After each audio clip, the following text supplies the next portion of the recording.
Hello বন্ধুরা, good morning. কেমন আছো? আশা করি সবাই ভালো আছো। তো এখন বাজে 7:30, সবেমাত্র আমি ঘুম থেকে উঠলাম। এবারে রান্না চাপাবো, কারণ তোমার দাদাভাই খেয়ে বেরোবে। প্লাস আমিও আজকে যাব, আমার বিউটিশিয়ান ক্লাস আছে, তো তার জন্য আমি হেনাটা ভিজিয়ে রেখেছি আগের দিন রাত্রেবেলা। আর এটার একটা ডেমো ক্লাস হবে, তাও আবার আমার মাথার উপরে কীভাবে হেনাটা অ্যাপ্লাই করা হয় সেটা আজকে দেখাবে। তো ঝটপট রান্নাটা সেরে ফেলেছি। কি রান্না করেছি চলো দেখি। তো এখানে ভাত করেছি, ডিম আলু ঝোল করেছি, আর করলা আলু ভেজেছি। তো এই গরমের সময় না এর থেকে বেশি কিছু আর করতে পারছি না বন্ধুরা, সত্যি বলছি। এখানে এবার তোমার দাদাভাই টিফিনটা গুছিয়ে দেবো, দিয়ে আমিও খেয়ে বেরোবো। এখানে দেখো দাদাভাইয়ের টিফিনটা গুছিয়ে দিয়েছি, প্লাস সঙ্গে পান্তা ভাত রেখেছি। আমি পান্তা ভাত আজকে খাবো, কারণ এই সকালবেলা চা, আমি এমনিতে চা খাই না, তার উপরে এই গরমের সময় আমি তো চা একদমই খাই না।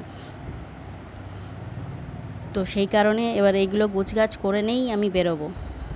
এদিকে ওনার টিফিনটা, পানির বোতল সব গুছিয়ে দিয়েছি। ওরে বাবা, 500 টাকা দেখো আমার জন্য রেখেছে, আমি বলার আগেই বের করে রেখেছে। আচ্ছা বলো বন্ধুরা, যদি চাওয়ার আগে যদি কোনো স্বামী তার স্ত্রীর মনের কথা সব বুঝে যায়, তাহলে তো আর কিছু চাওয়ার থাকে না, তাই না? এর থেকে তো ভালো কিছু আর হয় না, কি বলো বন্ধুরা? ওটা কি, ওটা পরিষ্কার করলে ভালো করে দেখা যায়? কই আমার সানগ্লাসটা তো কোনো দিন এরকম করে করে দাওনি।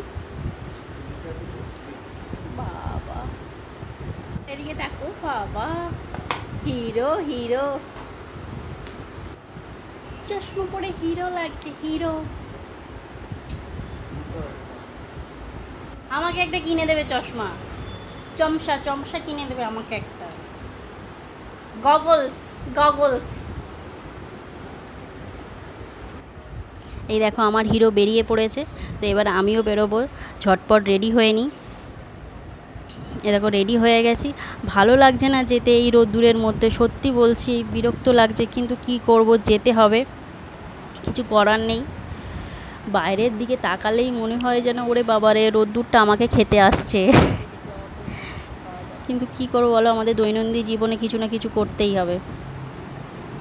চলো বেরিয়ে পড়ি। ওরে বাবা, নিচে এসে দেখছি মানে বাইরে তাকাতে পারছি না, এতটাই রোদ্দুরে। তখন এখন বাজে প্রায় সাড়ে 10টা কি 11:15 মতো বাজে।